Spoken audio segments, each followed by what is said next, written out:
اس کے بعد تیسرا کام یہ کیا جائے گا کہ اس کی تجہیز اور تکفین، یعنی کفن وغیرہ، اور اگر قبر قبر کھدوانے کی ایسی جگہ کہ ادھر کھدوانے کے لوگ پیسے لیتے تو زمین خریدی جاتی ہے، تو وہ سارے خرچے جو میت کے خرچے سارے خرچے پورے کرنے کے بعد اس کے بعد جو ملک بچتی ہے سب، پانچواں کام یہ ہے، تیسرا یا چوتھا یا پانچواں کام یہ ہے کہ اس کی ساری ملک جتنے حصے دار ہیں اس پہ تقسیم کر دی جائے پہلی فرصت کے اندر۔ ایک دن دو دن بھی اگر اس کو تقسیم نہیں کیا تو تقسیم نہ کرنے کی وجہ سے وہ گناہگار ہو رہا ہے، وہ بندہ گناہگار ہو رہا ہے جو اس کو سنبھال رہا ہے۔ پہلے تقسیم کر دیا جائے کہ بھائی اتنا اتنا حصہ سب کے حصے میں آ رہا ہے، پھر ان سے کہا جائے کہ بھائی اپنے اپنے حصے کو آپ لوگ اپنے قبضے میں لے لو، اور قبضے میں لینے کے بعد وہ بھائی سے کہیں کہ بھائی ہم آپ کو دیتے ہیں، یا آپ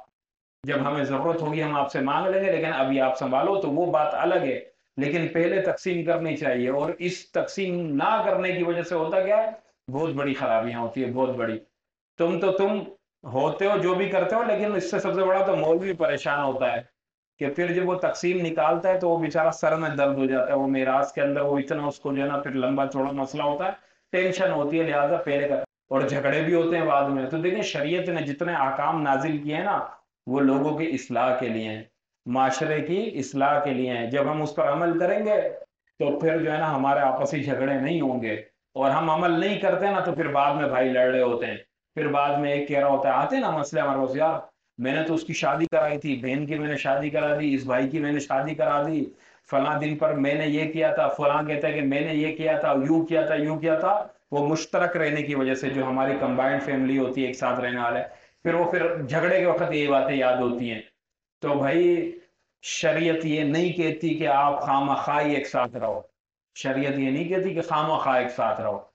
اگر تقسیم کر کر ایک ساتھ ایک گھر میں رہتے ہو وہ اس سے شریعت انکار نہیں کرتی، لیکن اس ایک ساتھ رہنے میں بھی خرابیاں یہ ہوتی ہے کہ بھابھیوں کا پردہ نہیں رہتا پھر نا، حالانکہ شرعاً بھابھیوں کا بھی پردہ ہونا چاہیے، لیکن خیر اگر شریعت اتنا اجازت دیتی کہ چلو ایک گھر میں رہ لو، عورت سے مرد زیادہ، مطلب بھائی کی بیوی سے زیادہ زیادہ اس کو منہ نہ لگائے، زیادہ بات چیتیں اور کچیریاں نہیں ہو رہی ہوں، لیکن کیا ہے کہ اپنے اپنے چولہے جدا کر لو، خرچے پہلے ہی جدا کر لو، تقسیم کر لو، سب کچھ کر لو، بات کے اندر جھگڑا نہیں ہوتا۔ یہ شریعت نے اس کو باقاعدہ، مطلب یہ لوگوں کے فائدے کے لیے۔ خیر بات کہیں اور نکل گئی، مسئلہ یہ ہے کہ اب سوال یہ ہے کہ وہ آ کر یہ پوچھتے ہیں کہ بھائی مولوی صاحب مال تو بہت ہے لیکن سارا مال ایک بھائی کے پاس ہے اور ہمارے پاس کچھ بھی نہیں ہے، جان چھڑا لیتے ہیں، ہمارے پاس تو کچھ بھی نہیں ہے، تو قربانی تو ایک ہی بھائی کر لیتا ہے۔ تو بھائی مولوی کو دھوکہ دے دو گے، مولوی سے فتویٰ لے لو گے، مولوی کوئی خدا تو نہیں ہے، حکم تو اللہ نے نازل کیا، اللہ کو دھوکہ دے رہے ہو، اللہ کو دھوکہ دے رہے ہو۔ اللہ تو جانتا ہے نا کہ تم مالک ہے، اور یہ مالک ہے اس مال کے اندر۔ اگر 1 کروڑوں کی جائیداد ہے ایک بھائی نے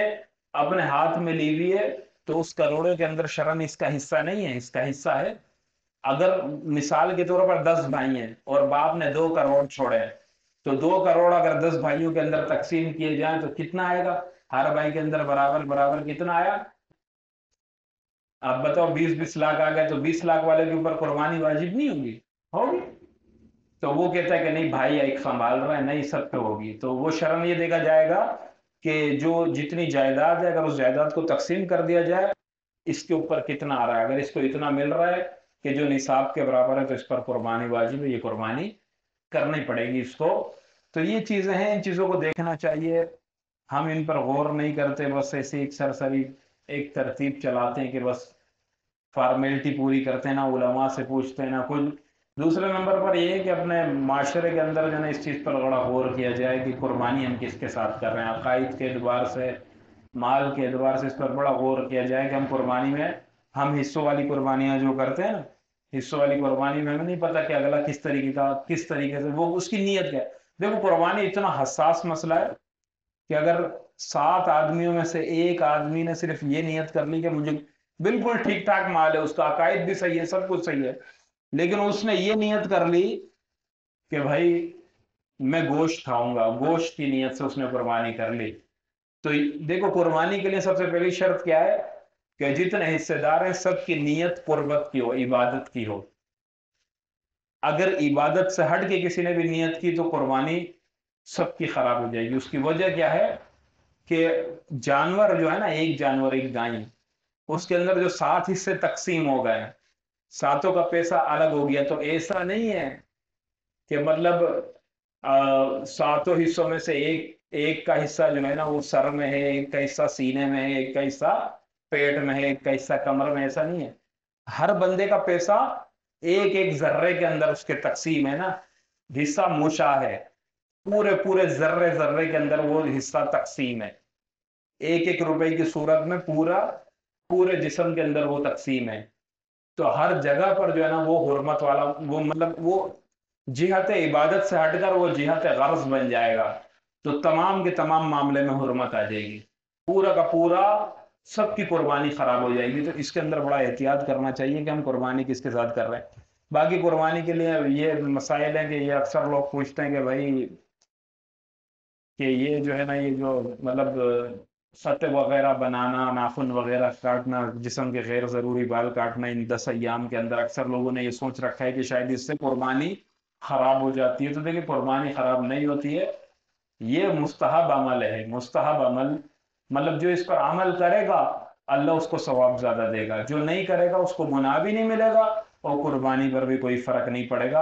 ایک مستحبی، ایک استحبابی چیز ہے، اور حدیث کے اندر آتا ہے اس کے بارے میں کہ اللہ کے رسول نے فرمایا کہ جو ایسا کرے گا اللہ اس کو ثواب زیادہ دے گا۔ باقی قربانی خراب نہیں ہوتی۔ اگر کوئی بندہ کاٹ لیتا ہے جسم کے غیر ضروری بال یا ناخن وغیرہ اور یہ چیزیں، تو اس سے کوئی گناہ نہیں ملے گا، نہ قربانی خراب ہوگی۔ لیکن اس کا مقصد یہ نہیں ہے کہ یہ سن کر جو ہے نا لوگ پھر اس پر عمل کرنا چھوڑ دے، تو ایسے تو کوئی فائدہ نہیں ہو بلکہ نقصان ہو گیا۔ ان چیزوں پر عمل کرنا چاہیے۔ استحبابی چیزیں بھی جو ہے نا، اس سے انسان کے ایمان میں تقویت ہوتی ہے، ایمان بڑھتا ہے۔ اللہ تبارک و تعالی عمل کرنے والا۔ اللهم لك الحمد كما أنت علو، فصل على محمد كما أنت علو، وفعل بنا ما أنت إنك أنت تقول المغفر. اللهم ارحمني بترك المعاصي ولا تشركنا معصيتك. اللهم أحينا حياة العلماء وأميتنا حياة لا إله إلا أنت سبحانك إني كنت من الظالمين. یا رحمان یا رحیم، یا اللہ ہمارے گناہوں کو معاف فرما، یا اللہ ہماری دعاؤں کو قبول فرما، یا اللہ ہمارے جتنے مسائل اور پریشانیاں ہیں اللہ ان کو اپنے غیب کے خزانوں سے دور فرما، یا اللہ جو پریشان ہے اللہ ان کو شفائے کاملہ، یا اللہ جو بیمار ہے انہیں شفائے کاملہ عاجلہ مستمرہ عطا فرما، یا اللہ جو بے روزگار ہیں اللہ ان کو حلال روزی عطا فرما، یا اللہ